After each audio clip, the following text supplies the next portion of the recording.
Bienvenue dans cette nouvelle plongée au cœur de publications médicales et scientifiques de 2025 et 2026.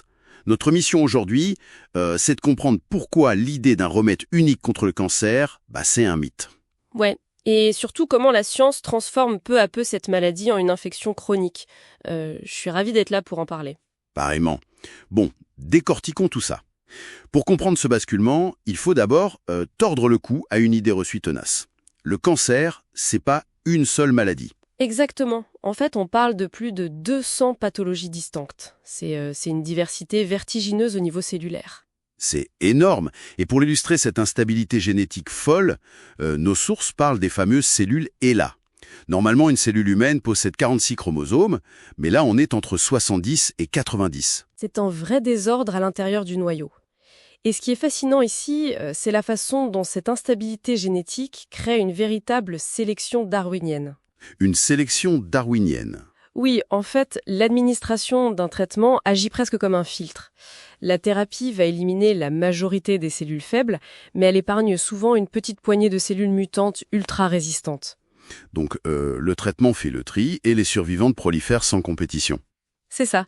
Libérées des autres cellules, elles dominent et provoquent des récidives bien plus agressives.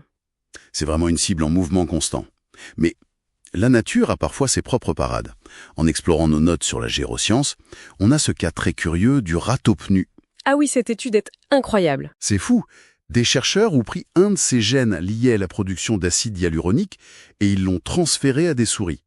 Résultat, l'incidence de cancer a drastiquement chuté. C'est une très belle illustration du lien profond entre le vieillissement et la formation des tumeurs. Avec l'âge, nos cellules subissent des dommages et au lieu de se réparer, certaines entrent dans un état appelé sénescence. Le fameux état zombie. Voilà, elles arrêtent de se diviser pour éviter de devenir cancéreuses à court terme. Mais elles restent là et sécrètent des substances toxiques. Donc elle crée une sorte d'environnement inflammatoire sur le long terme. Tout à fait. L'ironie, c'est que ce mécanisme de défense initiale devient au fil du temps le terreau idéal pour le développement des tumeurs. C'est là que ça devient vraiment intéressant. Parce qu'au lieu d'attaquer la tumeur de front avec des produits toxiques, l'année 2025 marque une révolution avec les vaccins ARNM thérapeutiques. Attention, on ne parle pas de vaccins pour prévenir la maladie ici. Non, c'est ça. C'est des traitements pour apprendre au corps à détruire une tumeur déjà présente. Les données de Moderna sur le mélanome montrent que leur vaccin personnalisé réduit de 44% le risque de récidive. Et cette révolution immunitaire passe à la vitesse supérieure avec les cellules CAR-T. Concrètement, on reprogramme génétiquement les propres globules blancs du patient pour qu'ils chassent spécifiquement la tumeur. C'est justement là qu'intervient la fameuse plateforme Artemis, dont parlent nos sources. Exactement. Le défi historique, c'était d'infiltrer les tumeurs solides qui possèdent une sorte de bouclier protecteur. Cette innovation permet d'infiltrer ces tumeurs 16 fois mieux qu'auparavant. 16 fois.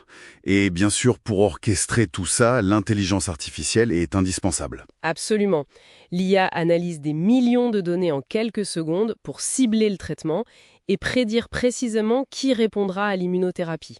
Alors, qu'est-ce que tout cela signifie au final?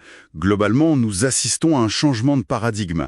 La médecine abandonne la vision binaire de la guérison totale d'un côté ou des soins palliatifs de l'autre. On passe à un système à 3 niveaux. Le traitement curatif, le traitement pour prolonger la vie en contrôlant la progression, et enfin les soins palliatifs. Le cancer devient une maladie chronique gérable. Il faut tout de même assimiler ces victoires médicales avec réalisme. Nos sources alertent sur ce qu'elles appellent la toxicité temporelle. Oui, c'est une réalité frappante.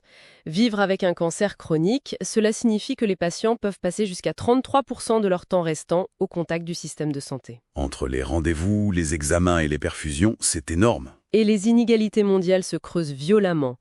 Dans les pays à faible revenu, la mortalité risque de doubler d'ici 2050, faute d'accès aux infrastructures de base. Alors qu'à l'inverse, des nations comme l'Australie ou l'Écosse illustrent un triomphe absolu. Complètement.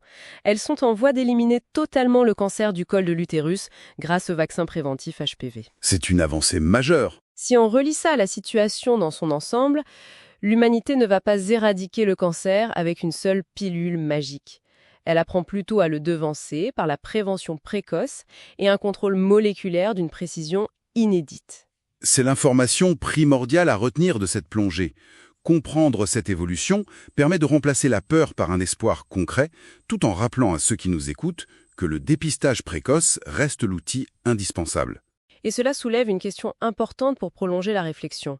Si la science parvient effectivement à transformer la majorité des cancers en maladies chroniques nécessitant des décennies de thérapie ultra personnalisées, nos infrastructures mondiales de santé et nos modèles économiques sont-ils véritablement préparés à assumer le coût perpétuel de la survie de millions de patients ?